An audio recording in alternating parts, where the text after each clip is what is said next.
Good morning. Welcome back to the Captain's Log. It's been a few days. I had a little hiatus in Montreal at the comedy festival Just for Laughs, but I am back. You guys may have saw him just this week on America's Got Talent. He made it to the live show rounds. My guest, Ryan Niemiller. Thank you for joining me, buddy. Excellent. Thanks for having me. Appreciate it. We're having a good time. Oh, hell yeah. Doing a little radio promotion because you're live at Off the Hook Comedy Club. Tonight only, one show. Yes, one night. I mean, you're a busy dude. You got like 14 shows, something in a row. I think I'm in the middle of 12 shows in 14 days in 6 states. So, how did it...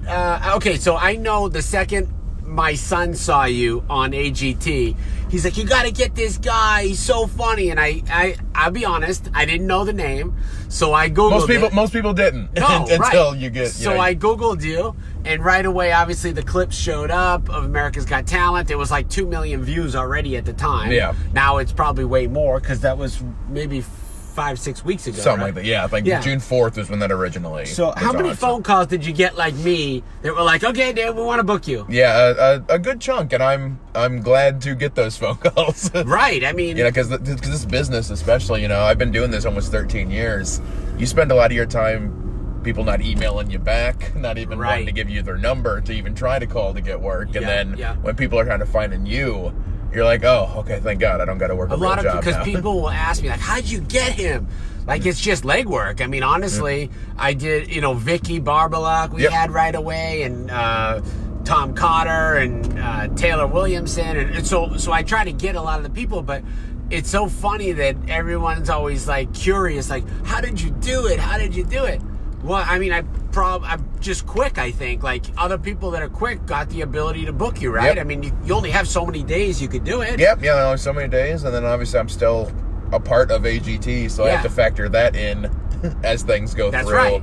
Because obviously they get first priority right now. Really? Yeah, really. The AGT before the Captain's Log, I'm pissed. Yeah, I like you, Brian, but you might not have the... I can't believe this. This interview's coming to a crashing halt. Screeching halt already. Jeez. It's going to be an awkward drive for the next 30 minutes of us just not talking. So, obviously, you're famous for being on AGT, for being a comedian, but you have the disability. I mean, everybody knows you go by the name Cripple Threat, which is the best. Yes. I mean, I literally brings a smile to my face as soon as I say it, because it's so great. That was literally going to be my pro wrestling name. I told the story about wanting to be a pro wrestler. I got into theater and improv and all of that because I was going to be a pro wrestler. That was always the dream. And I trained to be a wrestler for about 3 months. And Get out of here. My body just couldn't take it. No way. Yeah, anyone who tells you that stuff is fake, they're using it's scripted. That's a very different thing. Totally different, because the pain is real. Oh, absolutely. Because I played quote-unquote real sports all the way growing up. I've never been in more pain than when I did wrestling training. Really? Yeah, it is... People shouldn't do that to their bodies. It's a lot. Yeah, and eventually I just went, you know what, I'll just tell jokes instead. What's funny? You say that how painful it is, and you're in the ring. Have you seen this clip that's going viral of the 2 wrestlers that have the full match in Walmart on the concrete floor? I have not, but I've seen people do that. God. Yeah, they do the full on, the flips and the slams on the concrete in the middle of Walmart. Not smart. How hard does that hit? Yeah, even on the kind of the protected ring, is not very. It's still hard as a rock. It's plywood. It's plywood. It's plywood and metal. That's basically what it is. And yeah, hard pass. I'd rather tell jokes. It's a lot safer. Really? So how actually? That's interesting. I know we're going way off the rails here, but how the heck did you get into the wrestling? Like, I wouldn't even know where to start with that. I'd have to. It's always been kind of my passion, like growing up. Like, as soon as I ever saw it, I just kind of fell in love with it. And then you just find wrestling schools on the internet. A couple guys that lived in Indiana, where I'm from, reached out, and they were like, "Oh, I saw you posted on this forum about wrestling school. We'll train you here for a little bit." And really? Yeah, you just kind of figure it out. Do you pay, or do they pay? They don't pay you? You pay them. You pay them. Yeah, it's just like anything. You're learning a skill. Right, quote unquote. You're learning a craft. And then did you see like a bunch of people that have all these wacky like personality wrestling? I never got far enough in it before my back just went, "Hey, stop doing this." Yeah, it's sick, right? But yeah, it's the really kind of interesting thing is, even through doing comedy all these years, I've got to become friends with a lot of wrestlers, so I sort of got to live vicariously. Okay, cool. The two worlds aren't that different because it's the same kind of. You're traveling. For a long time, you travel and you spend more money than you make because you just want to, hone your skills and craft, and then eventually, if you're lucky, then you start hopefully making way more money than anyone deserves. Right. doing the entertainment. So yeah, there's a lot of. I found generally wrestlers want to be comedians and comedians want to be wrestlers. It's true. There's a lot of crossover. Right. Because I've had so many comedians on my stage from I don't know 6 or 7 famous comics. I mean, wrestlers are now doing comedy. Yep. Yeah, because they get that same. The ones that I know, they say they get the same kind of rush of performing. Okay. But it's a lot better on their body. Right. They don't have to actually. Yeah. Because if you do that this is hard enough on my body just having to do all these drives, let alone. Totally. And then at the end, I just talk for an hour. They're getting thrown around and dropped on their heads and everything else. So that really is funny. So this is your 3rd time trying out for AGT. Yeah, this was the 3rd I had no idea. Yeah. Yeah, and you've been doing comedy for 13 years, so it's not like you just rolled out of bed and be like, I'm going to try to tell jokes. Which, don't some people actually show up and think they're going to be able to be a huge success by telling a joke on the show? Yeah, they think, people think that doing 90 seconds of jokes would just be easy. Because you're it's only 90 seconds, yeah, you so get I up can there do and that. Be funny, all of a sudden I'll be famous on AGT. Yeah, comedy's probably, just from kind of what I've seen, from watching the show in past years, and then obviously being on it right now, comedy's one of the harder talents on there. Right, because they really judge it and even just how people watch comedy on there. Yeah. Because say someone is a juggler. Yeah. And even if you hate juggling, you can look at somebody and go well, they're talented. They're really good at juggling. But it's not for me, but look how good they are. That's true. If someone is doesn't like comedy or they watch you and they don't think you're funny, well, that means you're untalented. It doesn't just mean it's not my style, it's not for me. That's a good But they look at you and be like, that guy's terrible. Why is he on the show? Right, He's right, awful. yeah, he has no talent. Exactly. Yeah. So the comics seem to get instinctivly judged a lot harder by people there. So it's that's stressful. And then going up when you have Howie Mandel on there. Yeah. What'd you think? Oh yeah, that was I can say now I loved it because he likes me. Yeah, he does. He loves you. Yeah, he liked my comedy. That would have been a little rough for the self-esteem of someone you look up to. Totally. Just but you're not for me. Maybe you should try accounting. But I feel like he really, if the comic is good, he pushes extra. Yep. He's like, this guy's doing his real craft. It's so hard. You need to really love what he's doing. Yeah, and I appreciate him fighting for me too, just because. I mean, it's instinctively. Julianne Hough's on the show and she's a dancer,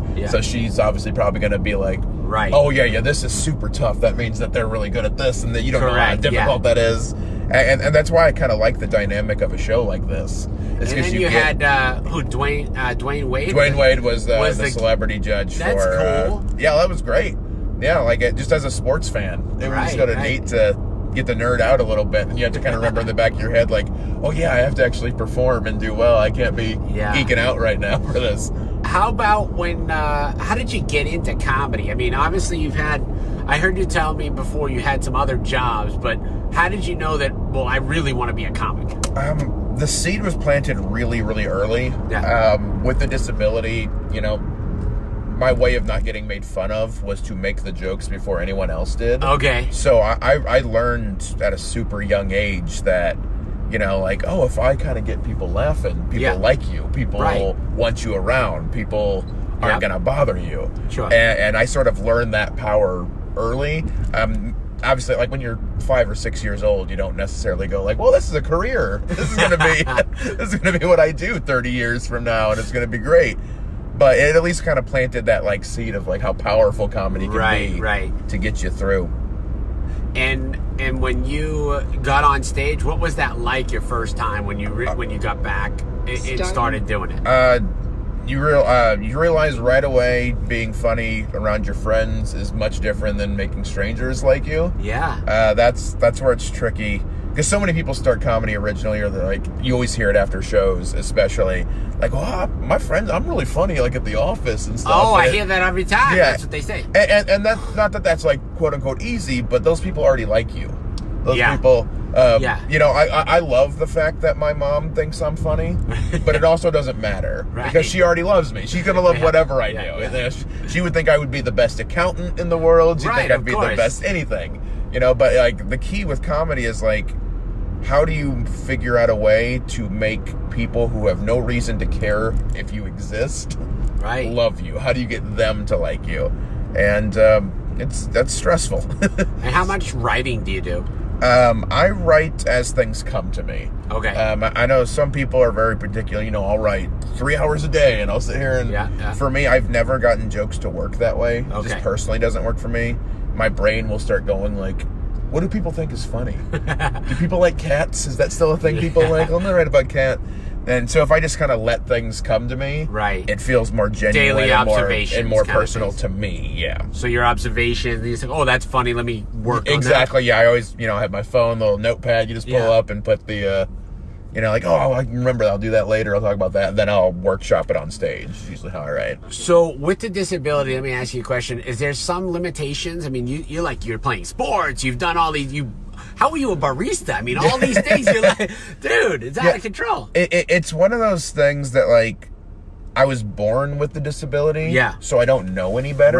Right. And human beings are pretty adaptable. Yeah. Like you sort of figure things out. Like a lot of people will ask me that, like, oh, was it hard to learn to like dress yourself or feed yourself? Right. No, because you No. got to wear clothes and you got to eat. Sure. You just got to figure it out. And I was lucky that my parents they never forced me to do anything, but they also didn't keep me from anything either. Okay. So anything I wanted to try or I was got interested to do in, I was like, oh, you know what? Baseball sounds fun. I'll go play baseball. Really? Like, okay, we'll sign you up for Little League then. Yeah. So I got to just try everything that I wanted to do. And that's kind of how I figured out eventually that, you know, like comedy and performing would work because I was cool. able to try that too. Yeah. Okay, so my last question is, I like to ask everybody, do you have a question for me that you would be interested in? If you don't, I don't blame you because you don't know me from Adam. But anyway, I was going to say, it's pretty much an open slate. Like, who is Brian? Yeah. That's what I want to know. Well, no, I mean, I'm just a comedy club entrepreneur guy that really never knew anything about comedy. I probably couldn't have named 5 comedians before I got in the business, but I one day decided to buy a restaurant on a whim and created a seafood restaurant with my dad. And then when we expanded to a larger location, I said, I'm from Boston, you know, people like comedy. Why don't we put a comedy club at the restaurant? Yeah, that is one of the good things about comedy is it's no matter where you're at and what kind of people, you know, what the demographic of everyone likes to laugh in some regards. Exactly. If you figure out, you know, what kind of acts to give a certain demographic, Sure. you can make it work. But like, comedy is pretty recession-proof as a concept. You Right. know, people It can always are going to need to laugh. That's true.